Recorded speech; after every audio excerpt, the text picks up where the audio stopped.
जय Shri Krishna to everyone. मैंने ये कहानी महाभारत से ली है।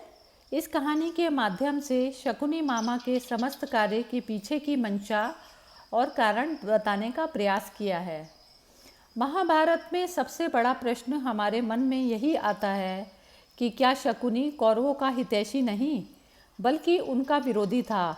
शकुनी गांधार के राजा सुबाला के पुत्र और गांधारी के भाई थे। रिश्ते में वे दुर्योधन के मामा थे। महाभारत युद्ध होने की सबसे बड़ी वजह शकुनी ही थी। शकुनी बहुत ज्ञानी और विद्वान थे। वे गहरी सोच रखने वाले और दूर दृष्टिकोण वाले व्यक्ति थे। महाभारत युद्ध के दौरान और उसके पहले भी शकुनी कौरवों का बहुत साथ देते थे। वे उनके बहुत बड़े हितैषी और सलाहकार होने का दिखावा करते थे, परंतु शकुनी कौरवों का हितैषी नहीं बल्कि उनका विरोधी था। दरअसल शकुनी धृतराष्ट्र और उसके वंश का अंत चाहते थे। वे चाहते थे कौरवों का अंत हो जाए, इसीलिए शकुनी पांडवों से कौरवों का युद्ध करवाया। उन्हें पहले से ही ज्ञात था कि कौरव पांडवों से हार जाएंगे। शकुनी की धृतराष्ट्र और कौरवों से दुश्मनी की दो बड़ी वजह थी। पहली, उनकी बहन गांधारी का विवाह एक अंधे आदमी धृतराष्ट्र से होना। हस्तिनापुर के राजा ने गांधार के राजा को हराया था, जिस वजह से गांधारी को धृतराष्ट्र से विवाह करना पड़ा था। पति के अंधे होने की वजह से गांधारी भी दुनिया नहीं देखना चाहती थी और उन्होंने एक अच्छी पत्नी होने के नाते अपनी आंखों में पट्टी बांध ली और प्रतिज्ञा ली कि वह कभी नहीं देखेंगी। शकुनी अपनी प्यारी बहन की कुर्बानी से बहुत क्रोधित हुए, मगर वे उस समय कुछ ना कर पाए। तब उन्होंने प्रतिज्ञा ले ली कि वह इस अपमान का बदला ज़रूर लेंगे और तब से शकुनी कौरवों के शत्रु बन गए। शकुनी की दूसरी वजह का कारण उनके पिता का अपमान था। दरअसल गांधारी के विवाह के पहले उनके पिता सुबाला को किसी पंडित ने बोला था कि गांधारी की शादी के पश्चात उसके पहले पति की मृत्यु हो जाएगी। इस बात से चिंतित राजा सुबाला ने उनकी शादी एक बकरे से करवाई। उसके बाद उस बकरे को मार दिया गया। इस तरीके से गांधारी एक विधवा थी। यह बात सिर्फ सुबाला और उनके करीबी जानते थे। इस बात को किसी को ना बताने की हिदायत सबको दी गई थी। इस घटना के कुछ समय बाद गांधारी की शादी हस्तिनापुर के राजकुमार धृतराष्ट्र से हो गई। धृतराष्ट्र और पांडव इस बात से अनजान थे कि गांधारी एक बकरे की विधवा है। कुछ समय पश्चात यह बात सबके सामने आ गई। धृतराष्ट्र और पांडव इस बात पर बहुत ठेस पहुंची और उन्हें लगा कि राजा सुबाला ने उनके साथ में धोखा किया है, अपमान किया है। अपने अपमान का बदला लेने के लिए धृतराष्ट्र ने राजा सुबाला और उनके 100 पुत्रों को जेल में बंद कर दिया। धृतराष्ट्र उनके साथ बहुत बुरा व्यवहार करते थे। उन्हें बहुत मारा पीटा जाता था। धृतराष्ट्र राजा सुबाला से अपने रिश्ते का भी मान नहीं रखते थे। राजा और उनके परिवार को रोज सिर्फ एक मुट्ठी चावल दिया जाता था, जिसे वे मिल बांट के खा लेते थे। दिन बीतते गए। राजा सुबाला के पुत्रों में से एक की मौत भूख के कारण होती गई। तब राजा सुबाला सोचने लगे कि इस तरह तो वह अपने वंश का अंत ही हो जाएगा।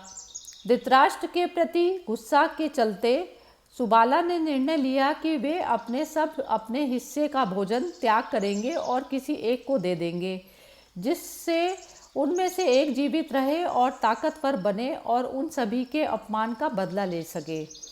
शकुनी उन सभी भाइयों में छोटा था, इसीलिए सुबाला ने निर्णय लिया कि सभी शकुनी को अपना भोजन देंगे।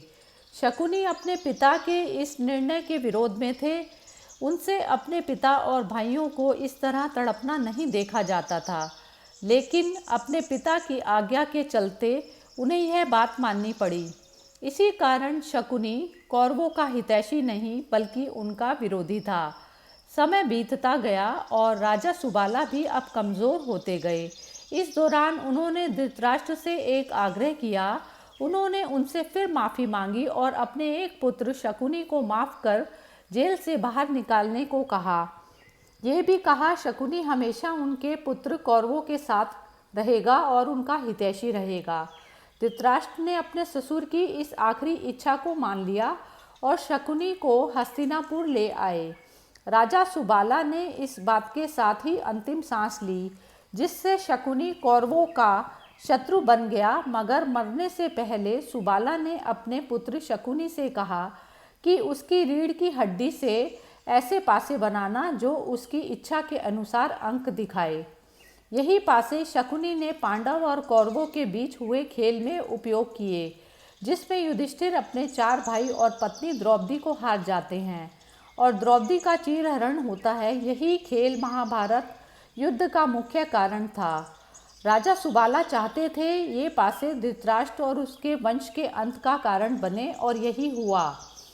शकुनी ने इन्हीं पासों के द्वारा महाभारत युद्ध करवाया।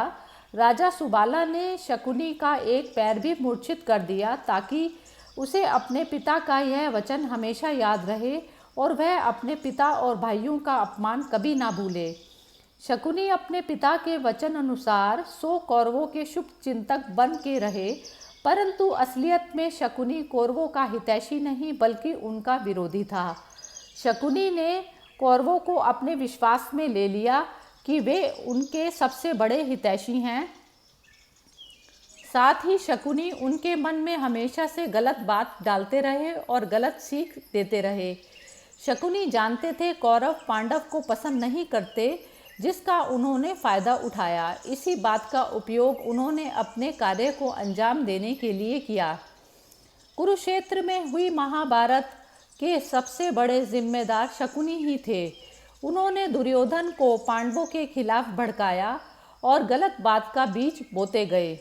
शकुनी भी महाभारत युद्ध का हिस्सा थे। उनकी मृत्यु कुंती पुत्र सहदेव के हाथों हुई। इस प्रकार हम देखेंगे कि आप जैसा बीज बोते हैं वैसा ही फल तैयार होता है।